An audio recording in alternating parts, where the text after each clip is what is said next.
areas of life, I realized that those things also came handy for me. They helped me. They helped me. They helped me.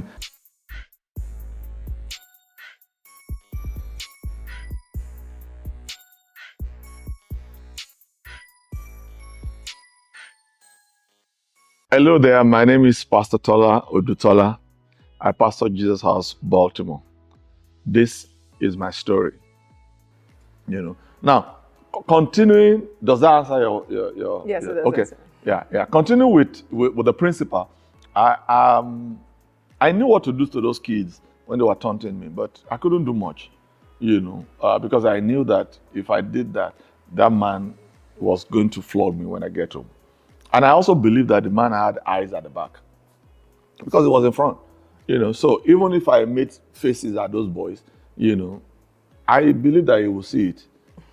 I just believe that he had eyes at the back. So I didn't do anything. I just followed him, faithfully. But one day, reprieve came, and my mother came back to town, and started living in the south, and she asked for me and said I should come back home, and that was one of the best days of my life. Do you understand? I was so happy, I was so glad because I knew that going back to my mom, I was going to be in a place with so much love. There wasn't a lot, but the love was bigger than everything. It was a place I was accepted as who I am, and with my mom, I had no barriers or lines not to cross. I spoke freely with her. I talked to her, and many things. Yeah. Did you ever ask her why she sent you to live with the principal? I didn't, because I just felt maybe it was for my good, and I just felt, okay, maybe she thought I was rascally and all that, and they needed to put me with someone that can, shape me, as it were, so I never did. My mom is a total, animal on its own, because my mom had a lot of beliefs, myths and all that, one of it is that she believes if she wants to go out, somebody has to meet with her at the door, and I was the only person she will ever allow to meet her at the door, and I always asked her, I said, well, why do you do that? She said, you are going to be very great, and I only want to see great people when I wake up or go out, Honestly, how she believed that thing so much, that if my mom was going and I was in the field playing soccer, if she meets anyone on the road first, coming down the stairs, and she doesn't like the person, she goes back and she takes off her headgear and things, and then she says, go and call Tola. Then when they call me, then she gets dressed again. She said, okay, now I'm going out. You stand at the door. And as I'm coming out, you walk, back to me. Very interesting. I still remember like yesterday, and I'm saying, I don't understand this myth and whatever, but she believed in it, and I think it just worked for her. Do you understand? And that was my mom. At age 10, something happened to me. From the time I was born to age 10, I never met or saw my dad. Do you understand? And at age 10, I was playing soccer, in my neighborhood, and somebody walked past me, and I looked at his face. I said, that's him. And very strange behaviors, though. He used to park many houses away from my mom's house, and then he will walk, to my mom's house. Later thinking about it, I said, why did he do that? And I felt it's because if people are, trailing him, they will not know where he's at, So you rather park 10 houses away from us, and then walk. So you won't know. So you think probably where his car was parked, that's where he is. That's not where he is. Yeah, he walked down. So he walked, and I saw him. And how did I recognize him? Because I had seen his picture. I said, oh, that's my dad, but I just kept on playing by soccer. I just didn't do anything. I didn't say hi or anything. I just kept on. A few minutes later, my mom called me.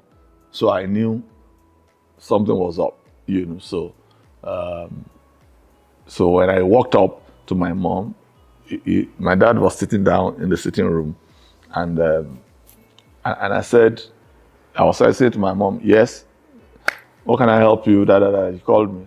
And she said, won't I say hi to the person, sitting down? I said, I don't know who is, And I said, how are you, sir? Because in Yoruba, you have to prostrate and greet people.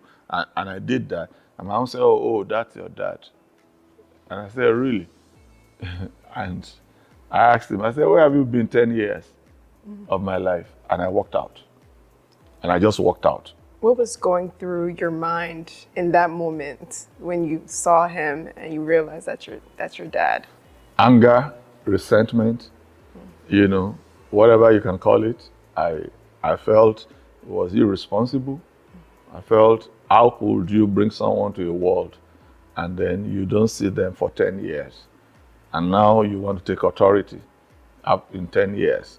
I don't know why I came there that day, but that was the way I saw it. Do you understand? And I said, no, it's not going to happen, So I just walked out. Of course, my mom, smacked me, flogged me later and said, why did you do that? That was disrespectful and all that, But I couldn't explain to her the way I was feeling, even though I believe she knew. Because I don't think there was anything that I was feeling that she also didn't understand some of it. There's a difference between understanding and you being the one walking the shoes. Do you understand? So there are two different things. Do you understand? And for me, as a young man, then my mind was racing, and saying, okay, what is this man coming here to do? Anyway, that went and we never saw each other again until I was 19, and there's a lot, to say. Now, at age 10, there was this uncle of mine. I remember he used to come to our house. He's also my mom's cousin, but I loved him very much. He passed away about 3 years ago in his 80s, till he passed away when I used to call him by his nickname. Do you understand? His nickname was 7 and 6. Honestly, I think it was 83 or 84 that he passed away. And until he died, I was still calling him 7 and 6. And even with 7 and 6, then we now, the name metamorphosized into Antana. So we started calling him Antana. He grew up in Lagos. He was my mom's cousin. My mom's from Badon. And he grew up in Lagos, so those people that, grew up in Lagos but never went back home, he would just go back home once in a while. But he loved me. He just loved me, And he used to take me from my mom's house to my dad's office. My dad then was working with his dad at the Tire Souls company, and he was the MD of the company, and we were supposed to go there to get my monthly upkeep allowance, I must have been there about 3 or 4 times. I never got any allowance. He never came out to see us. I never saw him. It was always the gate man that sent us away. I think one of the occasions I was there and we were waiting with this my uncle, and his car left the factory and went out, and we were at the gate of the factory. And the gate man was saying to me, that's him going there now. That's him, and da. Now, from the angle of the gate man, he thought we were just lying, because I don't know how to describe it. When you walk in a factory, this was a big factory. I mean, very huge factory with thousands of people working there. And here is someone you've come to meet, is the MD of the company. And you are saying, oh, I'm here to meet with him, and I'm his son, and that my uncle was there. Excuse me. So naturally, the gate man is going to look at you like, oh, you this guy, you need to tell me another story. Do you understand? And things like that. And this was like, I think it was 1970, 1971, thereabout. Do you understand? So, but anyway, you will drive out. We never got to meet with him. So going back home, I'll be crying. And my uncle would say to me, why are you crying? I said, look at the way they embarrassed us there. He said, don't think about it. Don't you know how great you are going to become? You have no idea how great you will become. That's those ones, don't worry. So when I left college, I had to look for my uncle. Do you understand? And I had to take up the responsibility of, taking care of him, because I never forgot what he did. Do you understand? I never forgot the words that he spoke into my life. Even when we had no idea that we will get to where we are, today. Even my family members always thought there is a special bond between Tola and Antana, and the day I told him, I was already in America and a pastor, and I invited him for breakfast, So he came to my house and I cooked for him, and there was another uncle of mine there. I cooked for them and everything. My wife was not there, so I was the only one. So when we finished eating, we talked, we did everything, and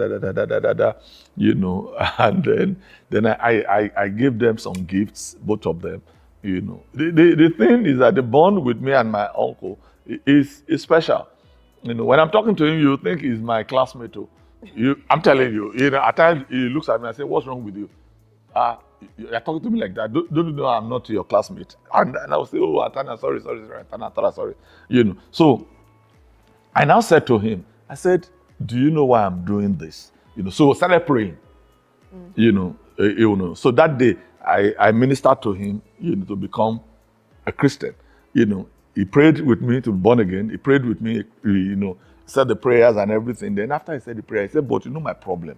I said, what's your problem, Antana? He said, my problem is that at this age of mine, with all these families, it's going to be difficult, Antana. He said,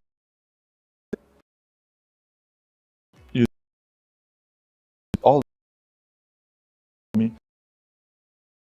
because the pressure will be too much, which I understood very well. Do you understand? Because my mom was from a Muslim family. Okay. Do you understand? She also became born again, many years later in her life, So I now said to my uncle, I said, do you know why I'm doing this? He said, no, I said, I now reminded him of whom you are a blessing to, or you are helping, how God will use them in latter years to help. Well, that brings us to the end of this episode. A huge thank you to Pastor Tola for sharing such powerful and personal stories with us. Stay tuned every Friday at 2 p.m. Eastern Time as we dive into further chapters of his story. Thank you.